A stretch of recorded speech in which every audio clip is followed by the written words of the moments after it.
Il y a quelques jours, je rangeais mon bureau et je me suis retrouvée à retomber sur un paquet de feuilles, un joli petit paquet de feuilles que j'ai étalé autour de moi là, qui sont des feuilles de feedback. Qu'est-ce que c'est des feuilles de feedback? C'est des feuilles sur lesquelles... Hop. C'est des feuilles sur lesquelles en fait on a demandé aux participants du cours de noter... je vais vous montrer un exemple en anonymisant le participant. De noter plusieurs choses importantes, des points qu'ils ont appréciés, 3 points qu'ils ont appréciés, 3 points à améliorer et des remarques, témoignages, autres informations. Ces 3 catégories, elles sont super importantes parce que on veut savoir ce qui a bien été, on veut aussi savoir ce qui a moins bien été et puis c'est toujours chouette d'avoir un espace qui permet en fait de dire un peu plus librement comment... s'il y a d'autres choses à exprimer, comment ça a été pour la personne. Je ne sais pas si vous avez pu lire, dépendamment de sur quoi vous regardez, mais je me suis mis à relire ces feedbacks parce qu'il y avait des choses vraiment, vraiment touchantes dessus, des points positifs hyper émouvants, très pédagogue, un cours au top, clair, précis, belle personne, très accessible, connaît très bien son sujet. J'ai beaucoup apprécié Hélène. Bonne prestance, enfin, voilà. Je ne suis pas là pour faire cette partie-là, la partie des feedbacks positifs. Très très intéressante, mais j'y reviendrai une autre fois. Il y a quelque chose qui m'a marqué, c'est qu'il y avait plein de ces fiches où en fait il y avait rien d'écrit sur la partie à améliorer, ou bien parfois il y avait écrit des choses comme rien à dire. Et ça pourrait paraître la chose qu'on vise, la chose à obtenir, c'est quand il n'y a rien à dire. Mais moi, je trouve que ce qui est super intéressant, c'est les différentes fiches où il y a quelque chose à dire, où il y a quelque chose où les personnes expriment des points à améliorer. Et je suis donc allée les lire avec beaucoup d'attention et j'ai remarqué quelque chose que je pense va vous intéresser et qui va vous donner envie de récolter plus de feedback négatif, plus de feedback critique de votre travail. On va partir de cet exemple, je sais pas, j'en prends une au hasard, j'en ai plusieurs. Là, dans les points améliorés, il y a marqué « J'aurais aimé plus de pratique ». Alors, premier réflexe, c'est un réflexe de défense, c'est que on m'a demandé un cours théorique et c'est délicat de faire plus de pratique dans un cours où on n'a pas l'espace ni en temps ni en matériel, ni, disons, en liberté pédagogique pour le faire.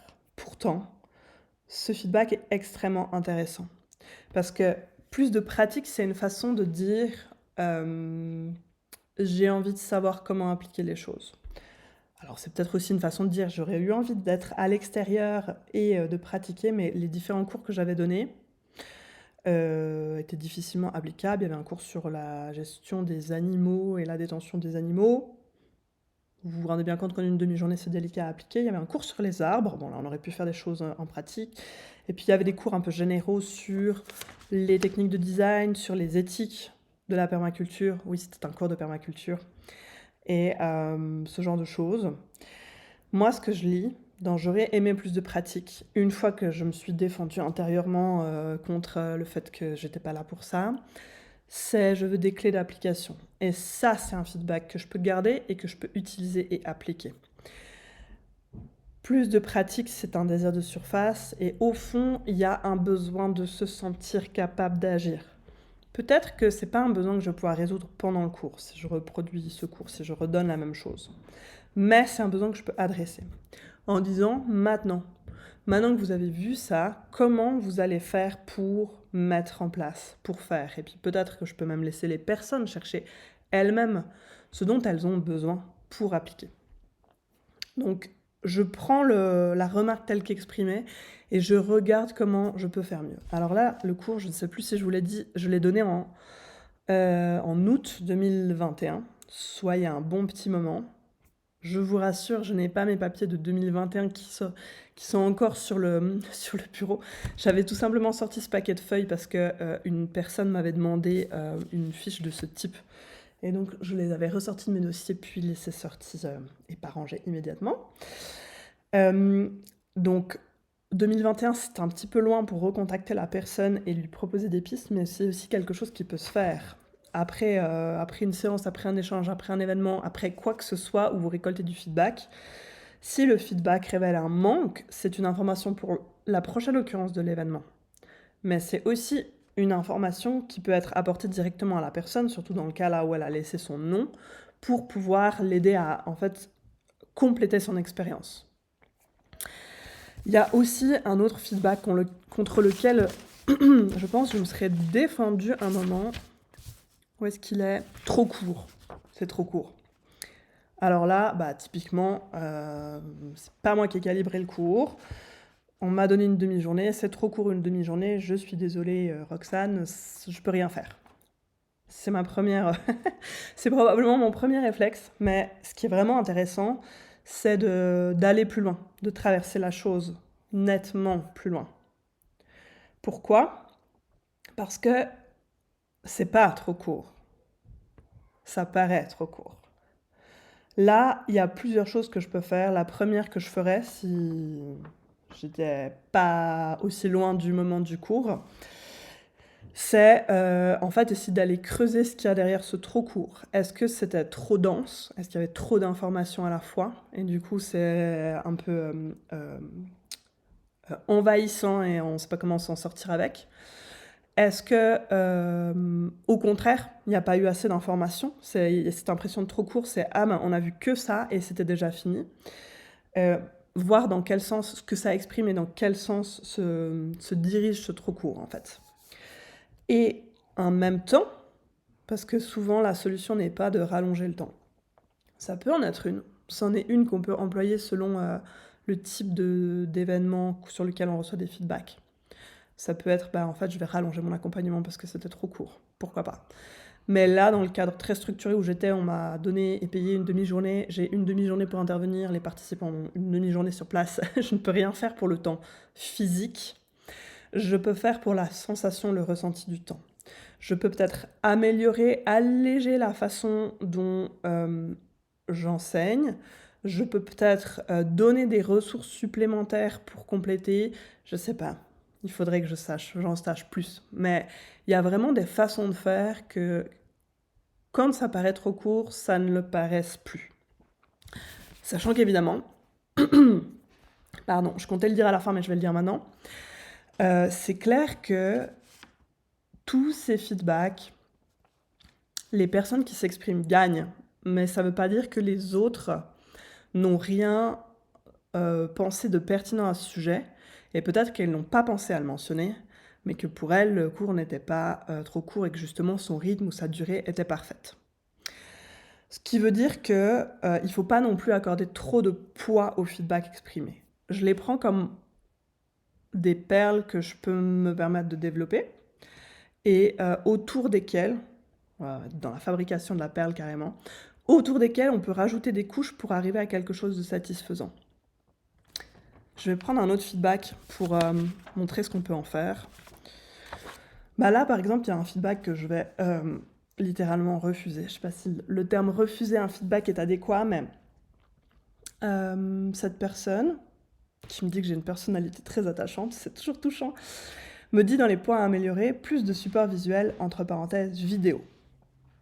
Alors, non, c'est malvenu de dire que je vais le refuser en bloc. C'est juste que plus de vidéos, c'est pas quelque chose que je veux mettre en place, parce que j'ai aussi une ligne directrice et que dans l'enseignement, je choisis d'aller vers du low-tech. Et ce qui veut dire que si j'utilise encore des supports numériques pour pas gaspiller, quand je veux montrer des photos par exemple, je vais quand même essayer d'avoir de l'interactivité plutôt en physique dans la classe, dans la salle, dans l'espace dans lequel on est, qu'à travers un écran. Donc cette partie-là, elle n'est pas pertinente et je la prends pas. Par contre, j'entends plus de support visuel. C'était sur quelle partie? Encore un cours que j'ai pas... Une branche que j'ai pas mentionnée, permaculture humaine. Faudrait que j'imagine qu'est-ce que je peux faire de plus pour soutenir les personnes qui ont besoin de visuel. Parce que c'est ça la demande derrière. C'est qu'on est sur un type d'accès mental où peut-être que je me concentre beaucoup sur le kinesthésique parce que je sais à quel point c'est important pour l'apprentissage. Et peut-être qu'à côté de ça, j'ai été très présente en vocal, oral, comment on dit? Auditif, oui, en fait, on parle de la personne qui reçoit. Donc kinesthésique et auditif ont été bien nourris, mais peut-être que si cette personne est visuelle, elle aurait eu besoin de fixer plus. Et ça, sans céder à la vidéo, je peux aller dans son sens en ayant, je sais pas, plus de choses graphiques, plus de représentations. On est sur un cours très théorique, donc c'est pas comme si je pouvais littéralement l'illustrer avec des images, mais je peux mettre en place des choses pour aller vers plus du visuel. Une autre idée, alors là j'ai 3 feedbacks qui me parlent des animaux. Alors, cours sur les animaux, l'exercice était un peu infantilisant. Ça c'est hyper déstabilisant. Pas assez de détails dans le cours pour les animaux. Et parler également des animaux sauvages. 3 personnes sur les, je sais pas combien on en a, mais une quinzaine, qui me parlent des animaux. Ça veut dire qu'il y a quelque chose à... Je le vois comme un signal de répétition et qu'il y a quelque chose à faire. Ça, c'est aussi quelque chose que vous pouvez vraiment utiliser pour les feedbacks. C'est de voir ce qui se répète, ce qui revient. Encore une fois, ça ne veut pas dire que tout le monde le pense, ou que tout le monde en a besoin, ou que tout le monde voudrait voir ce changement. Mais 3 personnes qui me parlent, de façon différente d'ailleurs, de la partie sur les animaux, c'est vraiment pertinent pour moi de voir qu'il y a quelque chose à changer.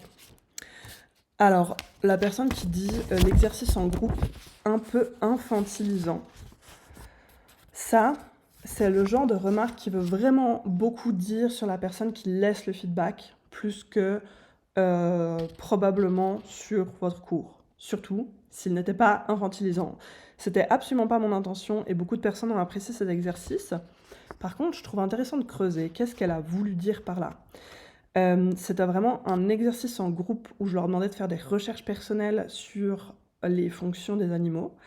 Et je pense que ça n'a vraiment rien à voir avec ce que j'ai fait, mais que c'était lié au fait que on fait un exercice en groupe et que c'est quelque chose d'assez scolaire peut-être, et que c'est ça que la personne a trouvé infantilisant dans un cours qui est une formation continue qui s'adresse clairement à des adultes. Peut-être. Là encore, si on était plus proche de 2021, et si vous recevez des feedbacks, ce que je vous propose, c'est d'aller contacter la personne pour voir ce qu'elle a voulu dire. Parce que c'est pas limpide et j'en tire pas directement quelque chose que je peux faire. Là, j'ai une suggestion très pratico-pratique. Parler des animaux sauvages qui sont un vrai casse-tête. Ok. Et effectivement, mon cours ne comprenait pas de partie sur les animaux sauvages. C'est un feedback directement applicable. Une proposition, je vois quoi en faire, c'est pertinent, on l'intègre dans la suite du cours. Ça, c'est vraiment les feedbacks négatifs les plus pratiques. Après, attention à non plus pas sauter sur toutes les suggestions, parce que y aura toujours plus à faire, toujours plus à mettre. Et si c'est possible, dans une certaine mesure, de densifier ce qu'on apporte, il y a quand même une attention à porter sur le fait de ne pas être justement dans le bourrage d'informations et de faire attention à ce que la structure du cours soit toujours un support pédagogique pertinent. Et une dernière remarque que j'avais sur les animaux, ouais, j'ai été plein de petites feuilles dans tous les sens. Pas assez de détails pour les animaux. Alors, là aussi, ce serait vachement utile d'aller demander à la personne quel type de détails vous ont manqué. Je soupçonne que c'est encore, comme la toute première remarque que j'ai analysée, que ce qui manque dans cette façon d'exprimer les choses, c'est surtout le fait qu'il n'y a pas de façon d'appliquer le savoir. Il y a certains domaines de formation où on va donner beaucoup de savoir-faire, où on va aider à acquérir des compétences. Mais là, sur un cours d'une demi-journée, sur un sujet très large et qui, pour certains participants, n'est pas du tout connu, il y a peu de choses applicables. Il y en a quand même, si je me souviens de ce que j'avais enseigné à ce moment-là. Mais c'est vraiment utile de voir si c'est ça, et si c'est ça, comment ça peut prendre forme. Parce que certains feedbacks négatifs vont vraiment aller nous aider à modifier la trajectoire complètement de ce qu'on veut apporter. Et ça, je trouve que ça doit venir dans une certaine forme de répétition pour ne pas juste rebondir et changer de trajectoire en fonction d'énormément de choses qu'on peut nous dire, nous demander, etc. J'ai une chose super importante à vous dire sur les feedbacks négatifs avant de conclure cette partie. C'est que il faut quand même vous préserver des critiques. Les entendre, c'est super utile. Comme je vous ai dit, j'ai vraiment progressé dans ma façon de les utiliser. Et là où certains feedbacks me paraissaient pas pertinents, comme dire le cours n'a pas duré assez longtemps, bon bah je peux rien faire à la durée. Maintenant, je vois une façon de les utiliser quand même. Et c'est très utile d'aller creuser. Comment utiliser quand même? Mais d'autre part, il y a toujours des gens qui verront les choses différemment.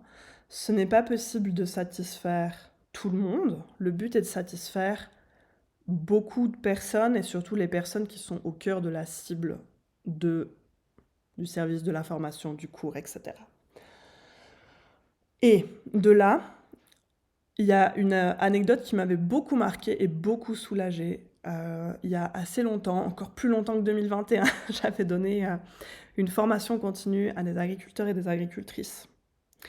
Et à la fin de la journée, il y a 2 collègues qui viennent me voir, l'un après l'autre.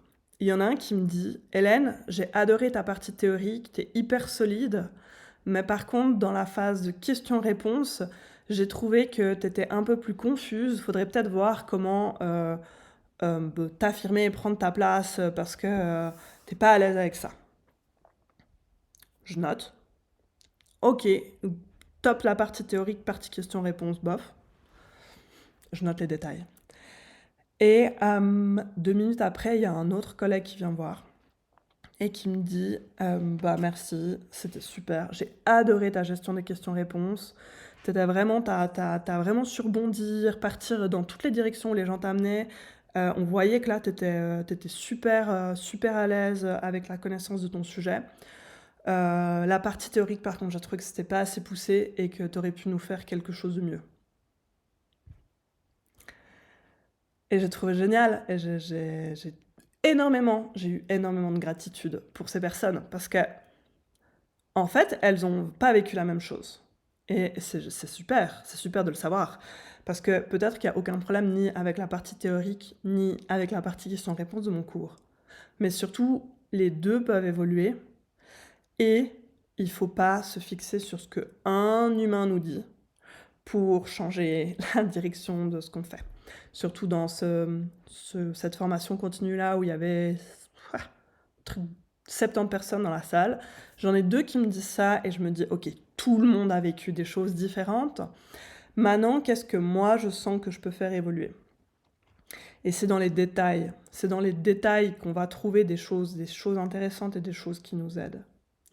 Et c'est aussi dans la répétition qu'on va pouvoir se fixer et mettre en place et améliorer, on va reprendre l'image de la perle, rajouter des couches sur la perle qui vont nous permettre en fait de la faire grossir, de la solidifier et puis de ne pas transformer en fait ce qu'elle est, de pas nécessairement tout déconstruire et reconstruire une nouvelle perle à chaque fois. On peut aussi améliorer grâce au feedback négatif. Et maintenant, je suis frustrée parce que je n'ai pas parlé des feedbacks positifs. Et ils sont finalement très délicats aussi à utiliser. Je pense donc que je ferai un prochain live sur ce sujet, surtout si ça vous intéresse. Et bien sûr, sur comment récolter les feedbacks. Est-ce que c'est des choses desquelles vous auriez envie que je vous parle? N'hésitez pas à me le dire en commentaire, là, sur LinkedIn, sur YouTube, là où vous êtes. Et si vous avez reçu des feedbacks négatifs que vous ne comprenez pas, qui ne vous aident pas et qui vous troublent, n'hésitez pas à les partager, soit en commentaire, soit en message privé si c'est plus simple pour vous. Je vous aide volontiers à y voir plus clair, voir s'il y a quelque chose à en tirer ou si c'est absolument pas pertinent. Et puis voilà, parfois ça arrive aussi. Tout de bon et à très bientôt pour la suite.